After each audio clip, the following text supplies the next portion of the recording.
PSC ഇൻഫിനിറ്റിലേക്ക് എല്ലാവർക്കും സ്വാഗതം. Question code 034/2023 പ്രകാരം PSC നടത്തിയ പരീക്ഷയുടെ ഫൈനൽ ആൻസർ കീ പ്രകാരമുള്ള ചോദ്യോത്തരങ്ങളാണ് ഇന്നിവിടെ ചെയ്യാനായിട്ട് പോകുന്നത്. ഇത് വരാനിരിക്കുന്ന company board LGS, 10th prelims, VFA തുടങ്ങി പരീക്ഷകൾക്ക് വളരെയധികം ഉപകാരപ്പെടും. വീഡിയോ സ്കിപ്പ് ചെയ്യാതെ മുഴുവനായും കാണുവാൻ ശ്രമിക്കുക. ഇപ്പോൾ ചോദ്യങ്ങളിലേക്ക് കടക്കാം. പൊയ്കയിൽ ശ്രീ കുമാരഗുരുദേവനുമായി യോജിക്കാത്ത പ്രസ്താവന ഏത്? പൊയ്കയിൽ ശ്രീ കുമാരഗുരുദേവനുമായി യോജിക്കാത്ത പ്രസ്താവന ഏത്? 1. പത്തനംതിട്ട ജില്ലയിലെ ഇരവിപേരൂരിൽ ജനനം. പത്തനംതിട്ട ജില്ലയിലെ ഇരവിപേരൂരിൽ ജനനം. ശരിയാണ്. ഈ പ്രസ്താവന ശരിയാണ്. 2. പ്രത്യക്ഷ രക്ഷാ ദൈവസഭ സ്ഥാപിച്ചു. ഇതും ശരിയാണ്. 3. യോഗക്ഷേമ സഭയുമായി ചേർന്ന് പ്രവർത്തിച്ചു. ഇത് തെറ്റാണ്. യോഗക്ഷേമ സഭയുമായി ചേർന്ന് പ്രവർത്തിച്ചത് VT ഭട്ടതിരിപ്പാടാണ്. യോഗക്ഷേമ സഭയുമായി ചേർന്ന് പ്രവർത്തിച്ച നവോത്ഥാന നായകനാണ് VT ഭട്ടതിരിപ്പാട്. 4. ശ്രീമൂലം പ്രജാസഭയിൽ 1921 1931 അംഗമായി. ഇത് ശരിയായ പ്രസ്താവനയാണ്. ശ്രീമൂലം പ്രജാസഭയിൽ 1921 1931 അംഗമായി. അപ്പോൾ പൊയ്കയിൽ ശ്രീ കുമാരഗുരുദേവനുമായി യോജിക്കാത്ത പ്രസ്താവനയാണ് ചോദിച്ചത്. ഉത്തരം ഓപ്ഷൻ ബി 3 മാത്രം. പൊയ്കയിൽ ശ്രീ കുമാരഗുരുദേവൻ ജനിച്ചത് ഇരവിപേരൂരിലാണ്. പത്തനംതിട്ട ജില്ലയിലെ ഇരവിപേരൂരിലാണ്.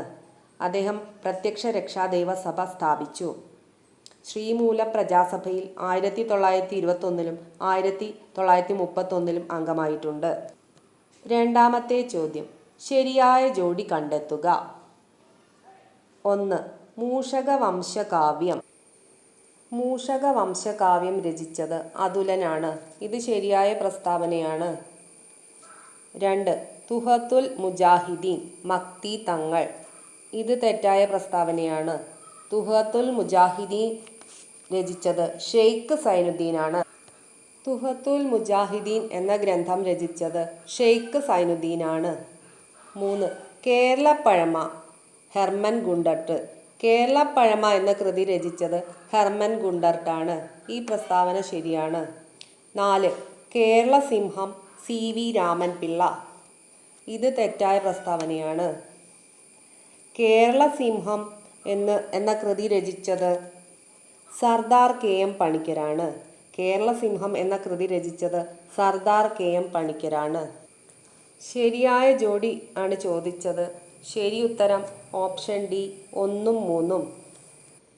മൂന്നാമത്തെ ചോദ്യം, ഇന്ത്യൻ നാഷണൽ കോൺഗ്രസ് സംഘടനയുമായി യോജിക്കാത്ത പ്രസ്താവന ഏതാണ്? ഇന്ത്യൻ നാഷണൽ കോൺഗ്രസ് സംഘടനയുമായി യോജിക്കാത്ത പ്രസ്താവന ഏത്? 1. ഇന്ത്യൻ നാഷണൽ കോൺഗ്രസിൻ്റെ ആദ്യത്തെ സെക്രട്ടറി WC ബാനർജി ആയിരുന്നു. ഇത് തെറ്റാണ്. ഇന്ത്യൻ നാഷണൽ കോൺഗ്രസിൻ്റെ ആദ്യത്തെ സെക്രട്ടറി AO ഹ്യൂമാണ്. ഇന്ത്യൻ നാഷണൽ കോൺഗ്രസിൻ്റെ ആദ്യത്തെ പ്രസിഡന്റ് ആയിരുന്നു WC ബാനർജി. 2. INCയുടെ ആദ്യ സമ്മേളനം നടത്താൻ തീരുമാനിച്ചത് പൂനെയിൽ ആയിരുന്നു. ഇത് ശരിയാണ്. INCയുടെ ആദ്യ സമ്മേളനം നടത്താൻ തീരുമാനിച്ചത് പൂനെയിൽ ആയിരുന്നു. 3. INCയുടെ ആദ്യ സമ്മേളനത്തിൽ പങ്കെടുത്തത് 72 പേരായിരുന്നു.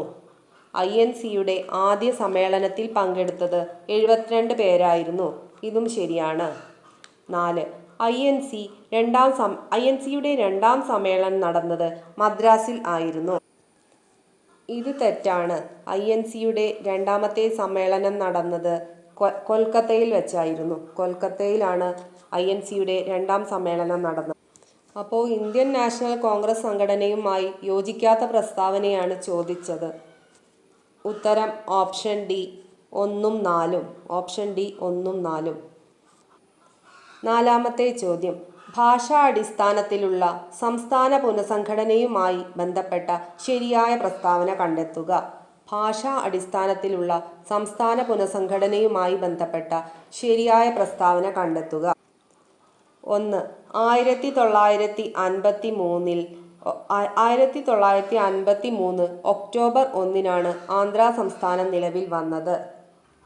1953 ഒക്ടോബർ 1 ആന്ധ്രാ സംസ്ഥാനം നിലവിൽ വന്നത്. ഇത് ശരിയാണ്. 2.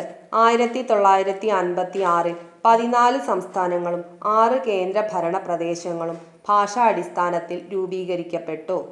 1956 14 സംസ്ഥാനങ്ങളും 6 കേന്ദ്ര ഭരണ പ്രദേശങ്ങളും ഭാഷാ അടിസ്ഥാനത്തിൽ രൂപീകരിക്കപ്പെട്ടു. ഇതും ശരിയാണ്. 3. 1953 നിലവിൽ വന്ന ഭാഷാ അടിസ്ഥാനത്തിലുള്ള സംസ്ഥാന പുനഃസംഘടനാ കമ്മീഷനിൽ ഫസൽ അലി, എസ് കെ ധർ, പട്ടാഭി സീതാരാമയ്യ എന്നിവർ അംഗങ്ങളായിരുന്നു. ഇത് തെറ്റായ പ്രസ്താവനയാണ്. 1953 നിലവിൽ വന്ന ഭാഷാ അടിസ്ഥാനത്തിലുള്ള സംസ്ഥാന പുനഃസംഘടനാ കമ്മീഷനിൽ ഫസൽ അലി, എച്ച് എൻ ഖുസ്രു, പട്ടാഭി സീതാരാമയ്യ എന്നിവർ അംഗങ്ങളായിരുന്നു. എസ് കെ ധർ അംഗമായിരുന്നില്ല. 4. ആന്ധ്രാ സംസ്ഥാന രൂപീകരണത്തിന് വേണ്ടി പോറ്റി ശ്രീരാമലു മരണം വരെ നിരാഹാരം അനുഷ്ഠിച്ചു. ആന്ധ്രാ സംസ്ഥാന രൂപീകരണത്തിന് വേണ്ടി പോറ്റി ശ്രീരാമലു മരണം വരെ നിരാഹാരം അനുഷ്ഠിച്ചു. ഇത് ശരിയാണ്. ശരിയായ പ്രസ്താവനയാണ് ചോദിച്ചത്. ശരി ഉത്തരം ഓപ്ഷൻ സി 1, 2, 4. Option C 1, 2, 4. അഞ്ചാമത്തെ ചോദ്യം PSC ഡിലീറ്റ് ചെയ്തിട്ടുണ്ട്. ആറാമത്തെ ചോദ്യം ഐക്യരാഷ്ട്രസഭയുമായി ബന്ധപ്പെട്ട ശരിയായ പ്രസ്താവന കണ്ടെത്തുക. ഐക്യരാഷ്ട്രസഭയുമായി ബന്ധപ്പെട്ട ശരിയായ പ്രസ്താവന കണ്ടെത്തുക. 1.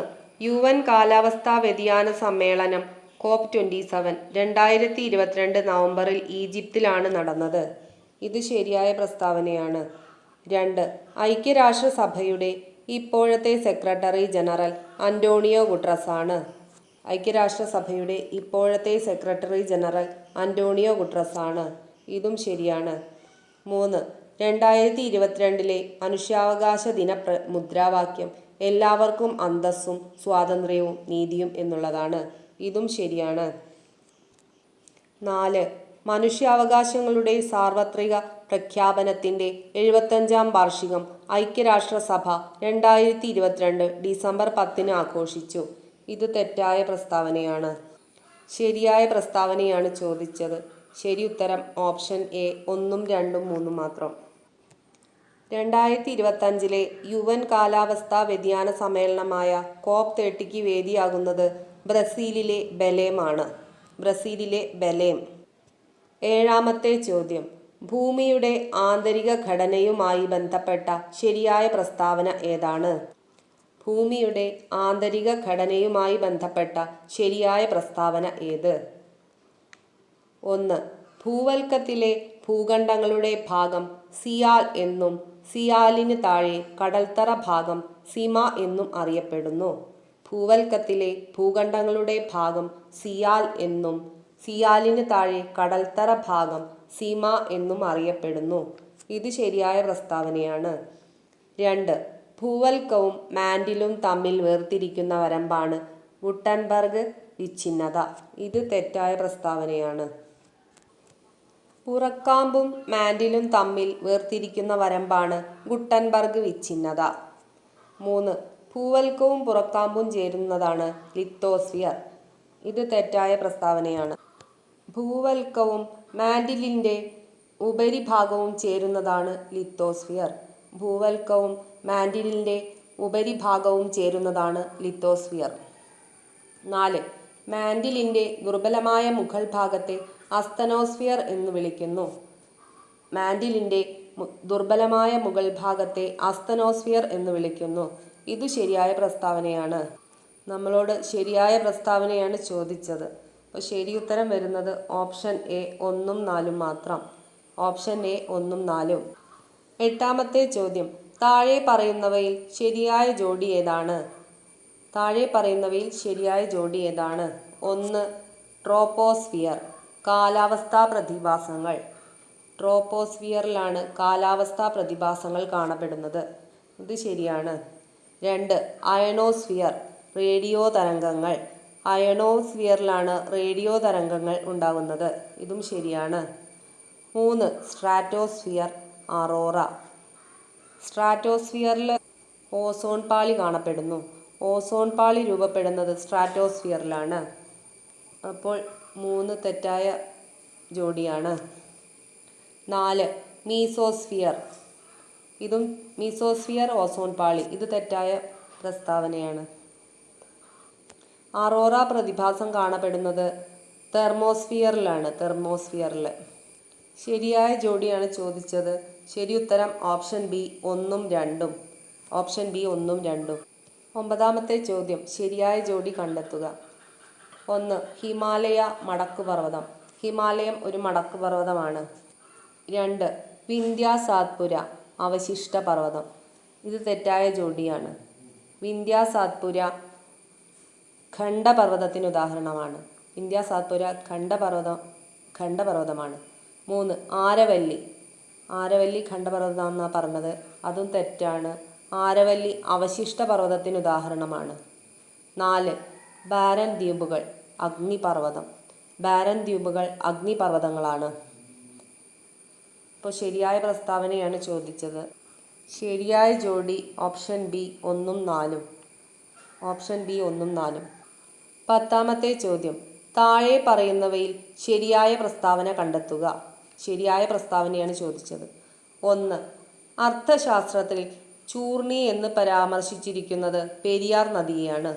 ഇത് ശരിയാണ്. അർത്ഥശാസ്ത്രത്തിൽ ചൂർണി എന്ന് പരാമർശിച്ചിരിക്കുന്നത് പെരിയാർ നദിയെയാണ്. 2. ചാലക്കുടി പുഴ ആനമലയിൽ നിന്ന് ഉത്ഭവിക്കുന്നു. ചാലക്കുടി പുഴ ആനമലയിൽ നിന്ന് ഉത്ഭവിക്കുന്നു. ഇതും ശരിയാണ്. 3. പമ്പാ നദി അഷ്ടമുടി കായലിൽ ചേരുന്നു. ഇത് തെറ്റാണ്. പമ്പാ നദി പതിക്കുന്നത് വേമ്പനാട്ട് കായലിലാണ്. പമ്പാ നദി വേമ്പനാട്ട് കായലിലാണ് ചേരുന്നത്. 4. കബനി നദി കാവേരി നദിയിൽ ചേരുന്നു. ഇത് ശരിയായ പ്രസ്താവനയാണ്. കബനി നദി കാവേരി നദിയിലാണ് ചേരുന്നത്. ശരിയായ പ്രസ്താവനയാണ് ചോദിച്ചത്. ശരി ഉത്തരം ഓപ്ഷൻ സി 1ഉം 2ഉം 4ഉം. 1ഉം 2ഉം 4ഉം മാത്രം. 11ാമത്തെ ചോദ്യം. ശരിയായ ജോഡി കണ്ടെത്തുക. 11ാമത്തെ ചോദ്യം. ശരിയായ ജോഡി കണ്ടെത്തുക. ശരിയായ ജോഡി കണ്ടെത്താനാണ് ചോദിച്ചത്. 1. Pong dam Chambal. Pong dam ഇത് തെറ്റായ ജോഡിയാണ്. പോങ് ഡാം സ്ഥിതി ചെയ്യുന്നത് ബിയാസ് നദിയിലാണ്. പോങ് ഡാം സ്ഥിതി ചെയ്യുന്നത് ബിയാസ് നദിയിലാണ്. 2. മേട്ടൂർ ഡാം കാവേരി. മേട്ടൂർ ഡാം സ്ഥിതി ചെയ്യുന്നത് കാവേരി നദിയിലാണ്. ഇത് ശരിയാണ്. 3. തെഹരി ഡാം ഭഗീരഥി നദി. തെഹരി ഡാം സ്ഥിതി ചെയ്യുന്നത് ഭഗീരഥി നദിയിലാണ്. ഇതും ശരിയാണ്. 4. ജവഹർ സാഗർ ഡാം ബിയാസ് നദി. ജവഹർ സാഗർ ഡാം സ്ഥിതി ചെയ്യുന്നത് ബിയാസിലല്ല. ഇത് തെറ്റാണ്. ചമ്പൽ നദിയിലാണ് ജവഹർ സാഗർ ഡാം സ്ഥിതി ചെയ്യുന്നത്. ശരിയായ ജോഡിയാണ് ചോദിച്ചത്. ഉത്തരം ഓപ്ഷൻ ബി 2ഉം 3ഉം. 2ഉം 3ഉം മാത്രം. 12ാമത്തെ ചോദ്യം. ശരിയായ ജോഡി തിരഞ്ഞെടുക്കുക. 1. ഏത്തവാഴ ഗവേഷണ കേന്ദ്രം സ്ഥിതി ചെയ്യുന്നത് കണ്ണാറയിലാണ്. ഇത് ശരിയാണ്. ഏത്തവാഴ ഗവേഷണ കേന്ദ്രം കണ്ണാറയിലാണ്. 2. കുരുമുളക് ഗവേഷണ കേന്ദ്രം പന്നിയൂരിലാണ്. ഇത് ശരിയാണ്.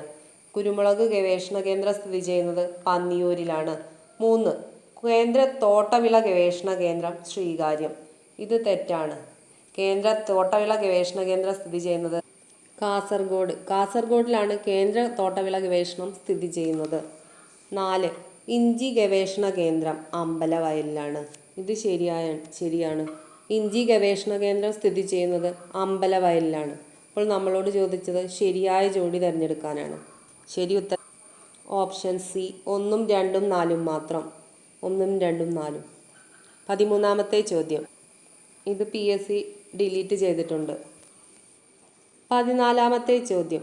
1991 സാമ്പത്തിക പരിഷ്കരണവുമായി ബന്ധപ്പെട്ട ശരിയായ പ്രസ്താവനകൾ ഏതെല്ലാമാണ്? 1991 സാമ്പത്തിക പരിഷ്കരണവുമായി ബന്ധപ്പെട്ട് ശരിയായ പ്രസ്താവനകൾ ഏതെല്ലാമാണ്? പ്രസ്താവന 1. വിദേശ നിക്ഷേപ സ്ഥാപനങ്ങൾക്ക് ഇന്ത്യൻ ധനകാര്യ വിപണിയിൽ നിക്ഷേപം നടത്താൻ അനുമതി ലഭിച്ചു. വിദേശ നിക്ഷേപ സ്ഥാപനങ്ങൾക്ക് ഇന്ത്യൻ ധനകാര്യ വിപണിയിൽ നിക്ഷേപം നടത്താൻ അനുമതി ലഭിച്ചു. ഈ പ്രസ്താവന ശരിയാണ്. പ്രസ്താവന 2. ഇറക്കുമതി നികുതിയിൽ കുറവ് വരുത്തി. ഇറക്കുമതി നികുതിയിൽ കുറവ് വരുത്തി. പ്രസ്താവന 2 ശരിയാണ്. പ്രസ്താവന 3. ഇറക്കുമതിക്കുള്ള ലൈസൻസിംഗ് നടപടിക്രമങ്ങൾ ഒഴിവാക്കി. ഇറക്കുമതിക്കുള്ള ലൈസൻസിംഗ് നടപടിക്രമങ്ങൾ ഒഴിവാക്കി. ഇതും ശരിയായ പ്രസ്താവനയാണ്. നമ്മളോട് ചോദിച്ചത് ശരിയായ പ്രസ്താവനകളാണ്. അപ്പോൾ ഓപ്ഷൻ ഡി 1, 2, 3 എല്ലാം ശരിയാണ്. ശരി ഉത്തരം എല്ലാം ശരി. പ്രസ്താവന 1, 2, 3 ശരിയാണ്. 15ാമത്തെ ചോദ്യം. 2021-22 സാമ്പത്തിക സർവേ റിപ്പോർട്ട് അനുസരിച്ച് ഇന്ത്യയിൽ GDPയിലേക്ക് വിവിധ മേഖലകൾ നൽകുന്ന സംഭാവനകളെക്കുറിച്ചുള്ള പ്രസ്താവനകളിൽ ശരിയായത് ഏതാണ്? പ്രസ്താവന 1. തൃതീയ മേഖല 50% കൂടുതൽ സംഭാവന നൽകുന്നു. ഇത് ശരിയാണ്. പ്രസ്താവന 2. ദ്വിതീയ മേഖലയുടെ സംഭാവന 30% കുറവാണ്. ഇതും ശരിയാണ്. പ്രസ്താവന 3. ഏറ്റവും കുറവ് സംഭാവന ചെയ്യുന്നത് പ്രാഥമിക മേഖലയാണ്. ഇതും ശരിയാണ്. ശരിയായ പ്രസ്താവനകളാണ് ചോദിച്ചത്. അപ്പോൾ ശരി ഉത്തരം വരുന്നത് ഓപ്ഷൻ ഡി. പ്രസ്താവന 1, 2, 3 ശരിയാണ്. 16ാമത്തെ ചോദ്യം. പാലുൽപാദനവുമായി ബന്ധപ്പെട്ട 2 പ്രസ്താവനകൾ താഴെ നൽകിയിരിക്കുന്നു. ശരിയായ പ്രസ്താവന കണ്ടെത്തുക. പ്രസ്താവന 1. ലോകത്ത് ഏറ്റവും കൂടുതൽ പാൽ ഉൽപ്പാദിപ്പിക്കുന്നത് ഇന്ത്യയാണ്. ഇത് ശരിയാണ്. പ്രസ്താവന 2. ഇന്ത്യയിൽ ഏറ്റവും കൂടുതൽ പാൽ ഉൽപ്പാദിപ്പിക്കുന്ന സംസ്ഥാനം ആന്ധ്രാപ്രദേശാണ്. ഇത് തെറ്റാണ്. ഇന്ത്യയിൽ ഏറ്റവും കൂടുതൽ പാൽ ഉൽപ്പാദിപ്പിക്കുന്ന സംസ്ഥാനമാണ് ഉത്തർപ്രദേശ്. അപ്പോൾ ശരിയായ പ്രസ്താവന ഓപ്ഷൻ എ. പ്രസ്താവന 1 ശരിയാണ്, 2 ശരിയല്ല. 17ാമത്തെ ചോദ്യം. ധാതുക്കളുടെ ശേഖരമുള്ള സ്ഥലം ലിസ്റ്റ് 1-ലും അവിടെ ഏറ്റവും കൂടുതൽ കാണപ്പെടുന്ന ധാതുക്കൾ ലിസ്റ്റ് 2-ലും നൽകിയിരിക്കുന്നു. ശരിയായ ജോഡികൾ കണ്ടെത്തി ഉത്തരം നൽകുക. ധാതുക്കളുടെ ശേഖരമുള്ള സ്ഥലം ലിസ്റ്റ് 1-ലും അവിടെ ഏറ്റവും കൂടുതൽ കാണപ്പെടുന്ന ധാതുക്കൾ ലിസ്റ്റ് 2-ലും നൽകിയിരിക്കുന്നു. ശരിയായ ജോഡികൾ കണ്ടെത്താനാണ് പറഞ്ഞത്. അപ്പോൾ മയൂർഭഞ്ചിൽ ഏറ്റവും കൂടുതൽ കാണപ്പെടുന്ന ധാതുവാണ് ഇരുമ്പ്. മയൂർഭഞ്ചിൽ ഏറ്റവും കൂടുതൽ കാണപ്പെടുന്ന ധാതുവാണ് ഇരുമ്പ്. കോലാറിൽ ഏറ്റവും കൂടുതൽ കാണപ്പെടുന്ന ലോഹമാണ് സ്വർണം. റാണിഗഞ്ചിൽ ഏറ്റവും കൂടുതൽ കാണപ്പെടുന്നത് കൽക്കരി. മലഞ്ചുകണ്ടിൽ ഏറ്റവും കൂടുതൽ ചെമ്പാണുള്ളത്. അപ്പോൾ ശരി ഉത്തരം ഓപ്ഷൻ സി. ഓപ്ഷൻ സി ആണ് ശരിയായ ജോഡി. 18ാമത്തെ ചോദ്യം. നീതി ആയോഗിൻ്റെ ലക്ഷ്യങ്ങളെക്കുറിച്ചുള്ള പ്രസ്താവനകളിൽ ശരിയായത് കണ്ടെത്തി എഴുതുക. നീതി ആയോഗിൻ്റെ ലക്ഷ്യങ്ങളെക്കുറിച്ചുള്ള പ്രസ്താവനകളിൽ ശരിയായത് കണ്ടെത്തി എഴുതുക. പ്രസ്താവന 1. സംസ്ഥാനങ്ങളുടെ സജീവ പങ്കാളിത്തത്തോടെ ദേശീയ വികസന മുൻഗണനകൾ, തന്ത്രങ്ങൾ എന്നിവ സംബന്ധിച്ച കാഴ്ചപ്പാടുകൾ വികസിപ്പിക്കുക. സംസ്ഥാനങ്ങളുടെ സജീവ പങ്കാളിത്തത്തോടെ ദേശീയ വികസന മുൻഗണനകൾ, തന്ത്രങ്ങൾ എന്നിവ സംബന്ധിച്ച കാഴ്ചപ്പാടുകൾ വികസിപ്പിക്കുക. ഇത് ശരിയായ പ്രസ്താവനയാണ്. പ്രസ്താവന 2. സംസ്ഥാനങ്ങളുമായുള്ള ഘടനാപരമായ പിന്തുണ സംവിധാനങ്ങളിലൂടെ സഹകരണ ഫെഡറലിസം വളർത്തിയെടുക്കുക. സംസ്ഥാനങ്ങളുമായുള്ള ഘടനാപരമായ പിന്തുണ സംവിധാനങ്ങളിലൂടെ സഹകരണ ഫെഡറലിസം വളർത്തിയെടുക്കുക. ഇതും ശരിയാണ്. പ്രസ്താവന 3. സാമ്പത്തിക പുരോഗതിയിൽ നിന്ന് വേണ്ടത്ര പ്രയോജനം ലഭിക്കാത്ത സമൂഹത്തിലെ വിഭാഗങ്ങൾക്ക് പ്രത്യേക ശ്രദ്ധ നൽകുക. സാമ്പത്തിക പുരോഗതിയിൽ നിന്ന് വേണ്ടത്ര പ്രയോജനം ലഭിക്കാത്ത സമൂഹത്തിലെ വിഭാഗങ്ങൾക്ക് പ്രത്യേക ശ്രദ്ധ നൽകുക. ഇതും ശരിയാണ്. ശരിയായ ജോഡി ശരിയായ പ്രസ്താവന കണ്ടെത്താനാണ് പറഞ്ഞത്. അപ്പോൾ ശരി ഉത്തരം ഓപ്ഷൻ ഡി. എല്ലാം ശരിയാണ്. 19ാമത്തെ ചോദ്യം. ഇന്ത്യൻ ആസൂത്രണ കമ്മീഷനെ കുറിച്ച് താഴെ പറയുന്ന പ്രസ്താവനകളിൽ ശരിയല്ലാത്തവ ഏതാണ്? എ. ഇന്ത്യൻ ആസൂത്രണ കമ്മീഷൻ 1950 മാർച്ച് 15-ന് നിലവിൽ വന്നു. 1950 മാർച്ച് 15-നാണ് ഇന്ത്യൻ ആസൂത്രണ കമ്മീഷൻ നിലവിൽ വന്നത്. ഇത് ശരിയാണ്. ബി. ഇന്ത്യൻ ആസൂത്രണ കമ്മീഷൻ ഒരു ഭരണഘടനാ സ്ഥാപനമായിരുന്നു. ഇത് തെറ്റാണ്. ഇന്ത്യൻ ആസൂത്രണ കമ്മീഷൻ ഒരു സ്റ്റാറ്റ്യൂട്ടറി ബോഡിയാണ്. ഇന്ത്യൻ ആസൂത്രണ കമ്മീഷൻ ഒരു സ്റ്റാറ്റ്യൂട്ടറി ബോഡിയാണ്. 3. 1950 മുതൽ 2014 വരെ ഇന്ത്യൻ ആസൂത്രണ കമ്മീഷൻ 12 പഞ്ചവത്സര പദ്ധതികൾ നടപ്പിലാക്കി. 1950 മുതൽ 2014 വരെ ഇന്ത്യൻ ആസൂത്രണ കമ്മീഷൻ 12 പഞ്ചവത്സര പദ്ധതികൾ നടപ്പിലാക്കി. ഇതും ശരിയായ പ്രസ്താവനയാണ്. ഡി. 2014 ഇന്ത്യൻ ആസൂത്രണ കമ്മീഷന്റെ പ്രവർത്തനം അവസാനിച്ചു. 2014 ഇന്ത്യൻ ആസൂത്രണ കമ്മീഷന്റെ പ്രവർത്തനം അവസാനിച്ചു. ഇതും ശരിയാണ്. അപ്പോൾ ഇന്ത്യൻ ആസൂത്രണ കമ്മീഷനെ കുറിച്ച് ശരിയല്ലാത്ത പ്രസ്താവനയാണ് ചോദിച്ചത്. ഉത്തരം ഓപ്ഷൻ ബി. 20ാമത്തെ ചോദ്യം. ഇന്ത്യയുടെ ഭരണഘടനാ നിർമ്മാണ സമിതിയുടെ തെരഞ്ഞെടുപ്പുമായി ബന്ധപ്പെട്ട് പ്രസ്താവനകളിൽ ശരിയായത് കണ്ടെത്തുക. ഇന്ത്യയുടെ ഭരണഘടനാ നിർമ്മാണ സമിതിയുടെ തെരഞ്ഞെടുപ്പുമായി ബന്ധപ്പെട്ട പ്രസ്താവനകളിൽ ശരിയായത് കണ്ടെത്താനാണ് പറഞ്ഞത്. 1. നാട്ടുരാജ്യങ്ങളെ പ്രതിനിധീകരിച്ച് 93 അംഗങ്ങൾ ഉണ്ടായിരുന്നു. നാട്ടുരാജ്യങ്ങളെ പ്രതിനിധീകരിച്ച് 93 അംഗങ്ങളാണ് ഉണ്ടായിരുന്നത്. ഇത് ശരിയാണ്. 2. ബ്രിട്ടീഷ് പ്രവിശ്യകളിൽ നിന്ന് 296 അംഗങ്ങളെ തിരഞ്ഞെടുത്തു. ബ്രിട്ടീഷ് പ്രവിശ്യകളിൽ നിന്ന് 296 അംഗങ്ങളെ തിരഞ്ഞെടുത്തു. ഇതും ശരിയാണ്. 3. ആനുപാതിക പ്രാതിനിധ്യ വ്യവസ്ഥ അടിസ്ഥാനത്തിലാണ് പ്രവിശ്യകളിൽ തെരഞ്ഞെടുപ്പ് നടന്നത്. ഇതും ശരിയാണ്. ആനുപാതിക പ്രാതിനിധ്യ വ്യവസ്ഥ അടിസ്ഥാനത്തിലാണ് പ്രവിശ്യകളിൽ തെരഞ്ഞെടുപ്പ് നടന്നത്. 4. ഇന്ത്യ പാക് വിഭജനത്തിന് ശേഷം സമിതിയുടെ അംഗസംഖ്യ 199 ചുരുങ്ങി. ഇത് തെറ്റാണ്. ഇന്ത്യ പാക് വിഭജനത്തിന് ശേഷം സമിതിയുടെ അംഗസംഖ്യ 299 ചുരുങ്ങിയത്. ശരിയായ പ്രസ്താവനകളാണ് നമ്മളോട് ചോദിച്ചത്. ശരി ഉത്തരം ഓപ്ഷൻ ബി. 1, 2, 3 പ്രസ്താവനകൾ ശരിയാണ്. 21ാമത്തെ ചോദ്യം. കേരള സാഹിത്യ അക്കാദമിയുടെ ഇപ്പോഴത്തെ അധ്യക്ഷൻ ആരാണ്? കേരള സാഹിത്യ അക്കാദമിയുടെ ഇപ്പോഴത്തെ അധ്യക്ഷൻ ആരാണ്? ഉത്തരം ഓപ്ഷൻ ഡി. ശ്രീ സച്ചിദാനന്ദൻ. 22ാമത്തെ ചോദ്യം.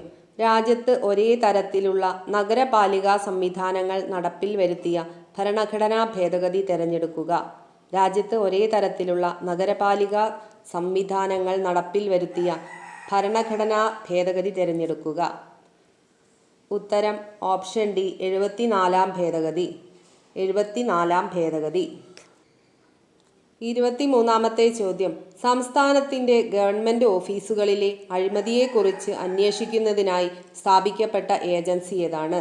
സംസ്ഥാനത്തിൻ്റെ ഗവൺമെൻറ് ഓഫീസുകളിലെ അഴിമതിയെക്കുറിച്ച് അന്വേഷിക്കുന്നതിനായി സ്ഥാപിക്കപ്പെട്ട ഏജൻസിയാണ് സംസ്ഥാന വിജിലൻസ് കമ്മീഷൻ. ഉത്തരം ഓപ്ഷൻ ബി. സംസ്ഥാന വിജിലൻസ് കമ്മീഷൻ. 24ാമത്തെ ചോദ്യം. ഇന്ത്യയുടെ 50ാമത്തെ സുപ്രീം കോടതി ചീഫ് ജസ്റ്റിസായി അടുത്തിടെ നിയമിതനായ ജഡ്ജി ആരാണ്? ഉത്തരം option D. Justice DY Chandrachud. നിലവിലെ സുപ്രീം കോടതി ചീഫ് ജസ്റ്റിസാണ് ഭൂഷൺ രാമകൃഷ്ണ ഗവായ്. 25ാമത്തെ ചോദ്യം. സേവന അവകാശ നിയമവുമായി ബന്ധപ്പെട്ട് പ്രസ്താവനകളിൽ ശരിയായത് തിരഞ്ഞെടുക്കുക. സേവന അവകാശ നിയമവുമായി ബന്ധപ്പെട്ട പ്രസ്താവനകളിൽ ശരിയായത് തിരഞ്ഞെടുക്കുക. 1. ഓരോ ഓഫീസും നൽകുന്ന സേവനങ്ങൾ ലഭ്യമാക്കുന്ന കാലപരിധി വ്യക്തമാക്കണം. ഓരോ ഓഫീസും നൽകുന്ന സേവനങ്ങൾ ലഭ്യമാക്കുന്ന കാലപരിധി വ്യക്തമാക്കണം. ഇത് ശരിയാണ്. 2. അർഹതപ്പെട്ട സേവനം നിശ്ചിത കാലപരിധിക്കുള്ളിൽ ലഭ്യമാക്കിയില്ലെങ്കിൽ ഉത്തരവാദപ്പെട്ട ഉദ്യോഗസ്ഥൻ പിഴ ഒടുക്കണം. അർഹതപ്പെട്ട സേവനം നിശ്ചിത കാലപരിധിക്കുള്ളിൽ ലഭ്യമാക്കിയില്ലെങ്കിൽ ഉത്തരവാദപ്പെട്ട ഉദ്യോഗസ്ഥൻ പിഴ ഒടുക്കണം. ഇതും ശരിയാണ്. 3. എല്ലാ ഓഫീസുകളിലും അപേക്ഷകർക്ക് മാർഗനിർദ്ദേശം നൽകുന്നതിന് ഒരു ഉദ്യോഗസ്ഥനെ നിയമിക്കണം. എല്ലാ ഓഫീസുകളിലും അപേക്ഷകർക്ക് മാർഗനിർദ്ദേശം നൽകുന്നതിന് ഒരു ഉദ്യോഗസ്ഥനെ നിയമിക്കണം. ഇതും ശരിയാണ്. ശരിയായ പ്രസ്താവനയാണ് ചോദിച്ചത്. ഉത്തരം ഓപ്ഷൻ എ. എല്ലാ പ്രസ്താവനകളും ശരിയാണ്. 26-ാമത്തെ ചോദ്യം. താഴെ തന്നിരിക്കുന്നതിൽ ഇന്ത്യൻ ഭരണഘടനയുടെ ആമുഖത്തിൽ പരാമർശം ഇല്ലാത്ത ആശയം ഏതാണ്? താഴെ തന്നിരിക്കുന്നതിൽ ഇന്ത്യൻ ഭരണഘടനയുടെ ആമുഖത്തിൽ പരാമർശം ഇല്ലാത്ത ആശയം ഏതാണ്? ഉത്തരം ഓപ്ഷൻ ഡി, വോട്ടവകാശം. വോട്ടവകാശം ഇന്ത്യൻ ഭരണഘടനയുടെ ആമുഖത്തിൽ പരാമർശിച്ചിട്ടില്ല. 27-ാമത്തെ ചോദ്യം. ഇന്ത്യയിലെ ആദ്യത്തെ ടെക്നോളജി പാർക്ക് സ്ഥിതി ചെയ്യുന്നത് എവിടെയാണ്? ഇന്ത്യയിലെ ആദ്യത്തെ ടെക്നോളജി പാർക്ക് സ്ഥിതി ചെയ്യുന്നത് തിരുവനന്തപുരത്താണ്. ഉത്തരം ഓപ്ഷൻ സി, തിരുവനന്തപുരം. 28-ാമത്തെ ചോദ്യം. മൗലിക കടമകൾ ഉൾക്കൊള്ളുന്ന ഭരണഘടനാ വകുപ്പ് ഏതാണ്? മൗലിക കടമകൾ ഉൾക്കൊള്ളുന്ന ഭരണഘടനാ വകുപ്പാണ് ആർട്ടിക്കിൾ 51A. ഉത്തരം ഓപ്ഷൻ എ, ആർട്ടിക്കിൾ 51A. 29-ാമത്തെ ചോദ്യം. കേരളത്തിലെ സ്കൂളുകളുടെ മികവിൻ്റെ കേന്ദ്രങ്ങൾ ആക്കി മാറ്റുന്ന ഹൈടെക് പദ്ധതി നടപ്പിലാക്കിയ പൊതുമേഖലാ സ്ഥാപനം ഏതാണ്? കേരളത്തിലെ സ്കൂളുകളുടെ മികവിൻ്റെ കേന്ദ്രങ്ങൾ ആക്കി മാറ്റുന്ന ഹൈടെക് പദ്ധതി നടപ്പിലാക്കിയ പൊതുമേഖലാ സ്ഥാപനം ഏതാണ്?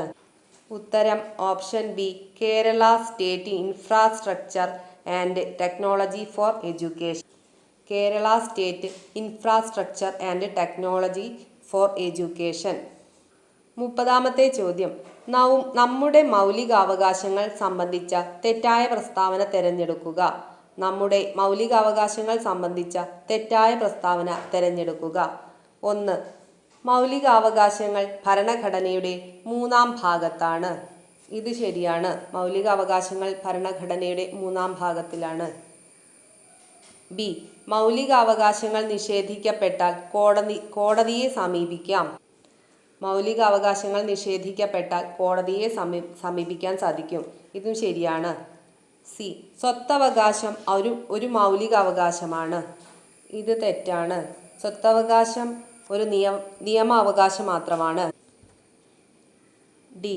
സുപ്രീം കോടതിയെ മൗലികാവകാശങ്ങളുടെ സംരക്ഷകൻ എന്ന് വിശേഷിപ്പിക്കുന്നു. സുപ്രീം കോടതിയെ മൗലികാവകാശങ്ങളുടെ സംരക്ഷകൻ എന്ന് വിശേഷിപ്പിക്കുന്നു. ഇതും ശരിയാണ്. തെറ്റായ പ്രസ്താവനയാണ് ചോദിച്ചത്. ഉത്തരം ഓപ്ഷൻ സി ആണ്. ഓപ്ഷൻ സി ആണ് തെറ്റായ പ്രസ്താവന. 31-ാമത്തെ ചോദ്യം. 2011 സെൻസസ് പ്രകാരം കേരളത്തിൽ സ്ത്രീ പുരുഷാനുപാതം ഏറ്റവും കൂടുതലുള്ള ജില്ല ഏതാണ്?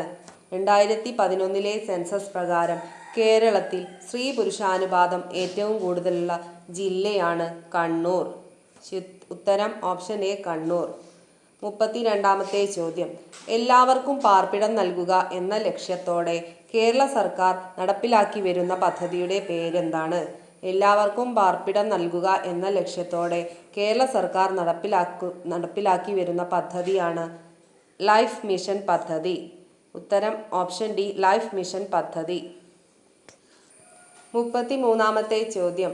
ഭരണഘടനാ വ്യവസ്ഥകൾ പ്രകാരം ഇന്ത്യൻ പൗരത്വം ലഭിക്കുന്നതിന് അടിസ്ഥാനമല്ലാത്ത മാനദണ്ഡം ഏതാണ്? ഭരണഘടനാ വ്യവസ്ഥകൾ പ്രകാരം ഇന്ത്യൻ പൗരത്വം ലഭിക്കുന്നതിന് അടിസ്ഥാനമല്ലാത്ത മാനദണ്ഡം ഏതാണ്?